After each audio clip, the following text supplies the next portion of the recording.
What if I told you there's a product claiming it can pull clean, drinkable water straight out of thin air, even in the middle of a desert? And what if I told you that right now, thousands of people are buying into this idea, hoping it's the ultimate survival solution?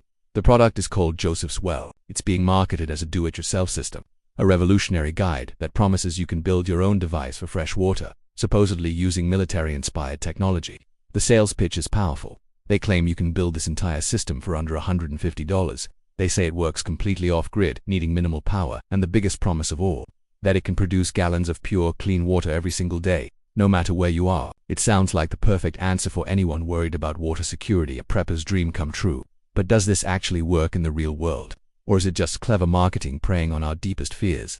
I decided to dive deep, do the research, and find out the truth behind Joseph's Well. And what I discovered is a lot more complicated than a simple yes or no.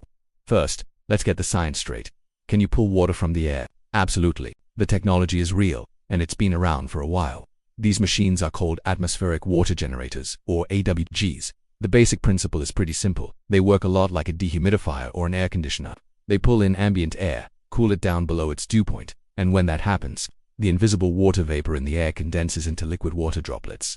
This water is then collected, filtered, and can be made safe to drink. High-end commercial-grade AWGs are used by militaries, disaster relief organizations, and even in some luxury homes. They are incredible pieces of engineering.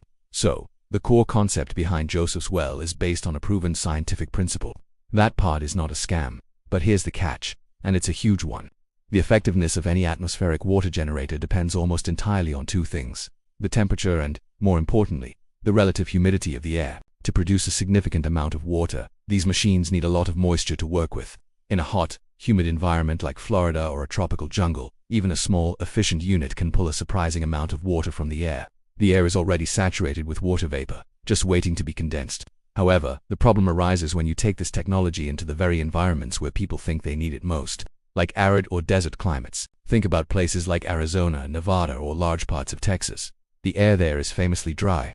Relative humidity can often drop into the single digits. In these conditions, there simply isn't much water vapor in the air to begin with. For a cheap DIY system to produce gallons of water in a place like that is, to put it bluntly, a physical impossibility. You can't pull water from air that doesn't have it. Even large, industrial-sized and incredibly expensive AWGs struggle to be efficient in low-humidity environments. They have to process a massive volume of air just to extract a small amount of water, which requires a huge amount of energy. So, what exactly are you buying when you purchase Joseph's Well? This is where things get really interesting. Joseph's Well is not a machine. You don't get a physical device shipped to your door. What you're actually purchasing is information.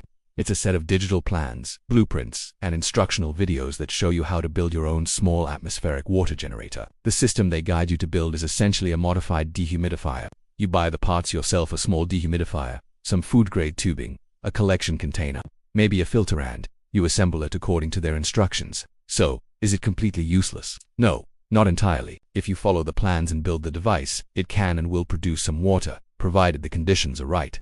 If you live in an area with at least moderate humidity, you'll see water dripping into your collection bucket. It will work. But the key question is, how much water will it produce? And this is where the marketing hype clashes with reality. It is highly unlikely to produce the gallons of water every day that the advertising implies, especially not in a dry climate.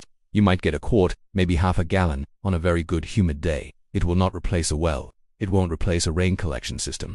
And it certainly won't replace a proper, long-term water storage plan with several hundred gallons of water. Thinking this small DIY project will solve all your water needs during a major crisis is a dangerous misconception. So who is this product actually for? In my opinion, Joseph's Well might be useful for a very specific type of person. Perhaps a hobbyist who enjoys DIY projects and wants to experiment with the concept of atmospheric water generation. Or someone who understands the limitations and just wants a small, tertiary backup to their main water sources for a short-term emergency. If you have a power outage for a day or two in a humid area, it could potentially provide a small amount of drinking water. But it is not the miracle survival solution it's often portrayed as. It's a small-scale science project, not a robust utility. So here's my honest recommendation. If you're considering buying Joseph's Well, you need to go into it with your eyes wide open.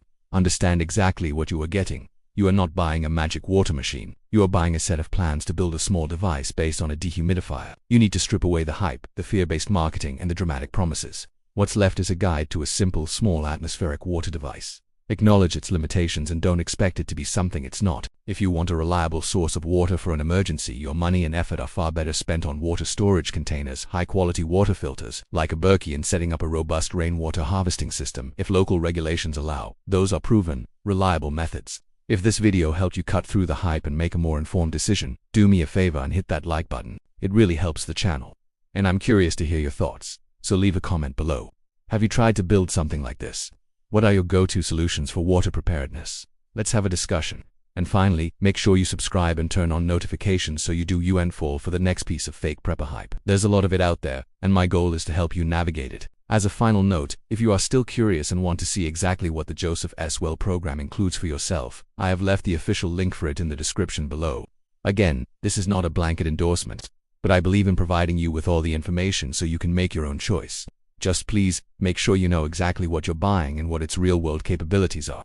Stay safe and stay prepared. Thanks for watching.